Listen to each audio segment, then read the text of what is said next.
Ever get that feeling watching those big Marvel showdowns that the end credits kind of miss the biggest ending of all?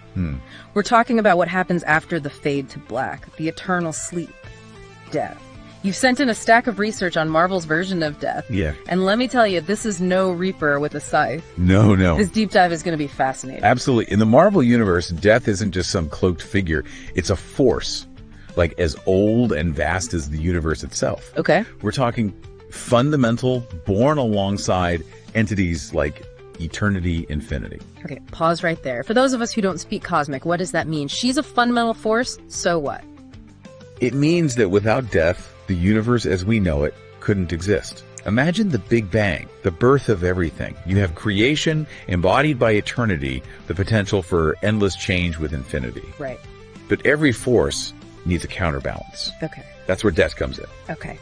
She ensures that the universe isn't overwhelmed by unchecked growth, that there's a natural end to every beginning. So less about evil villainy, more about cosmic housekeeping. Exactly. She embodies balance. And while she might not be actively malicious, she's not exactly hands-off either. She's woven into some of the most significant events in Marvel history. Which might explain why she pops up looking different all the time. Yeah. Like, there's that classic skeletal figure, but then she's also been a beautiful woman. It goes back to the idea that death is a fundamental force, not bound by any one form. She can appear however she chooses, depending on the situation, or even her own whims. Oh, right. Remember Thor wrestling that old lady, Ellie? Yeah, vaguely. Turns out that was death messing with him, proving even gods can't escape her touch. Oh, right. I'd completely forgotten about that. That's the kind of thing that makes this so interesting. You know, you start to see her fingerprints everywhere.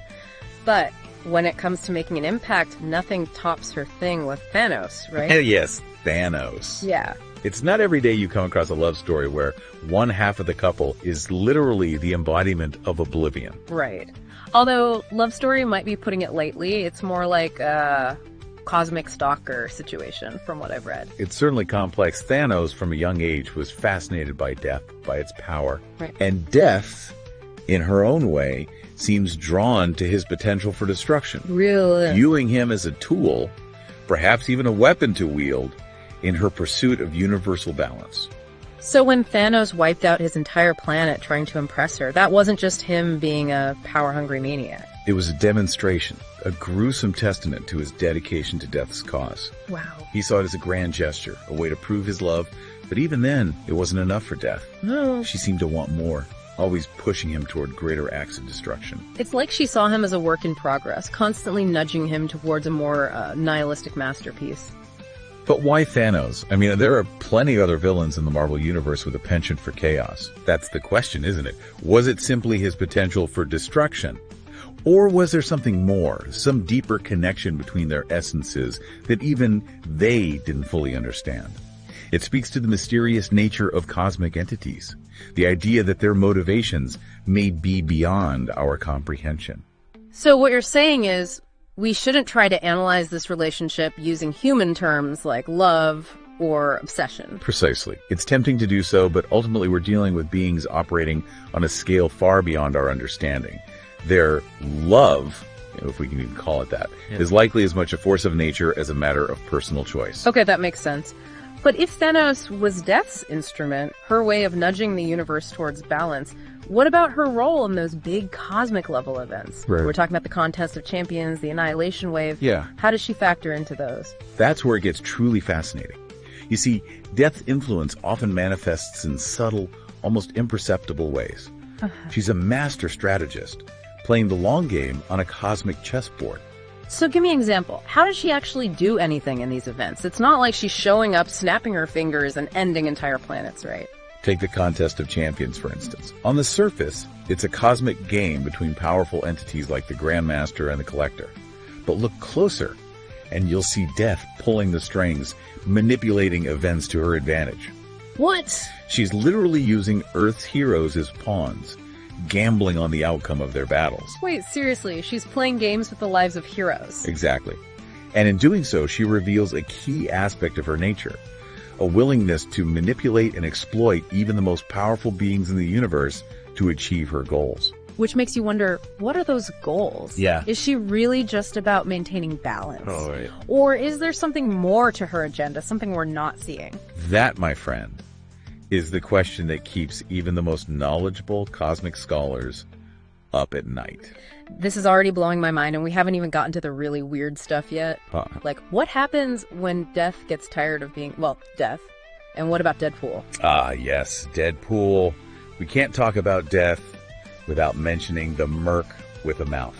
Right. That's where things get really interesting, and more than a little messy. Okay, you've got my attention. Lay it on me. Deadpool and Death, where does that even begin? It's a classic case of unrequited love. Okay. Deadpool, in his own twisted way, is obsessed with Death. Yep. He sees her as the ultimate prize, the answer to his existential angst. Which, knowing Deadpool, probably involves a lot of breaking the fourth wall and making inappropriate jokes. Right, absolutely. Yeah. But beneath the humor, there's a genuine longing there.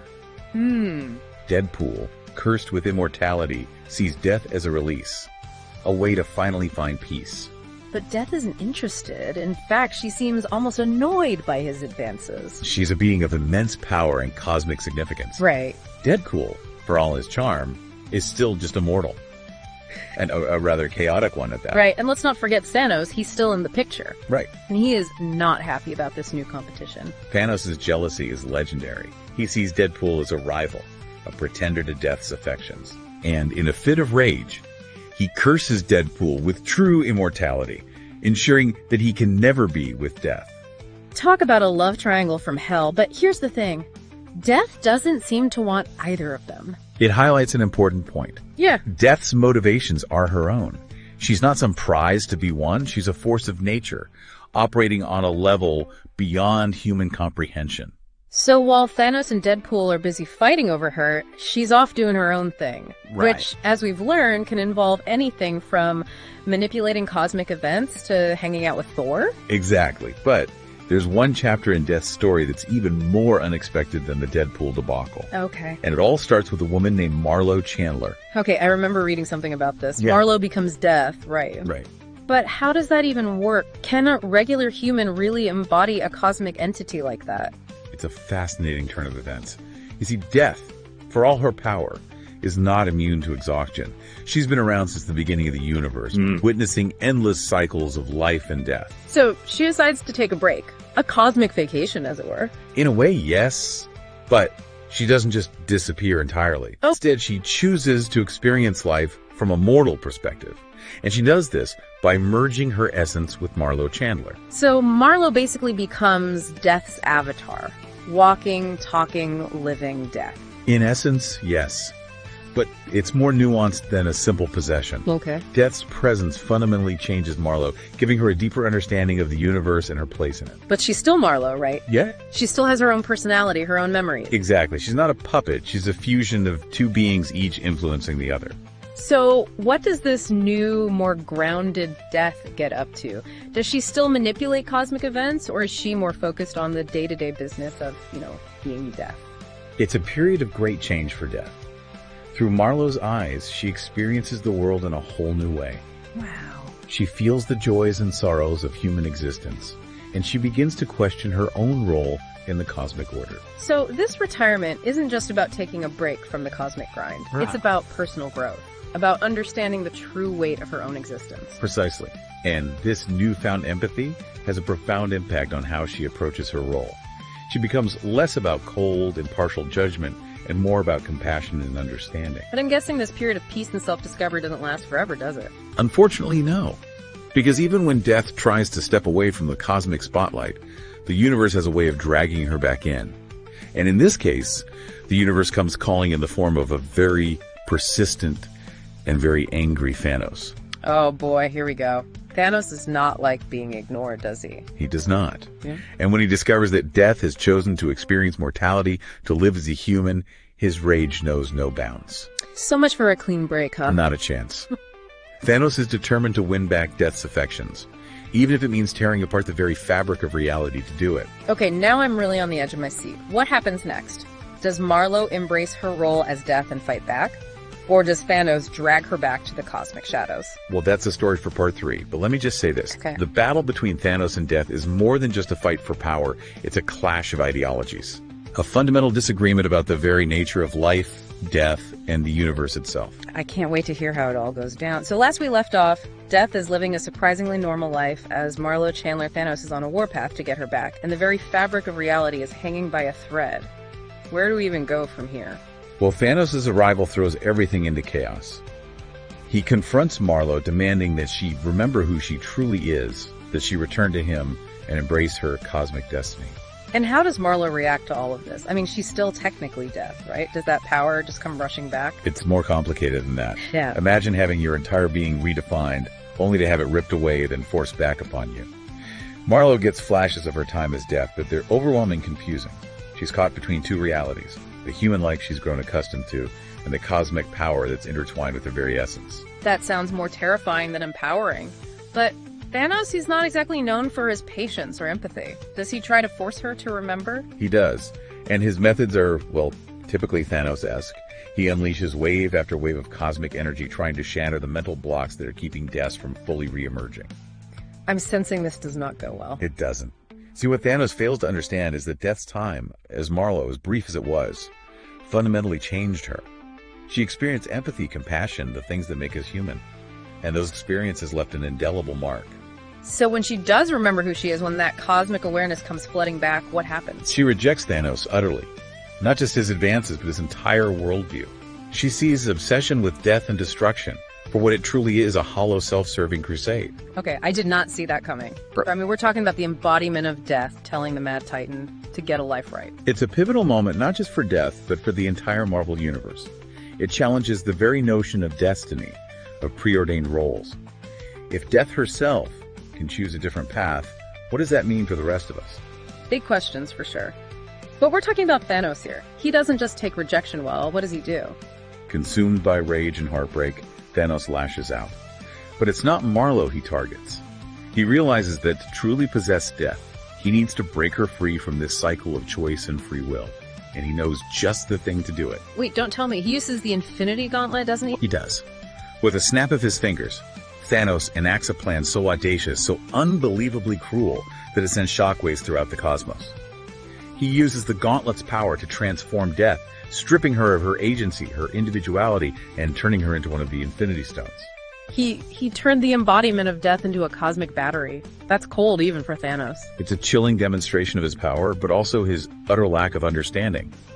He believes that by controlling Death, by making her a part of him, he can finally achieve the balance he so desperately craves. But at what cost? I mean, if Death is trapped, unable to fulfill her role, what does that mean for the universe? Does anything die anymore? That's the question that ripples through the cosmos. The natural order is thrown into disarray. Souls are left to wander, unable to find peace. Life without Death becomes a chaotic, unending cycle. So what's the takeaway here? Is this the end of Death?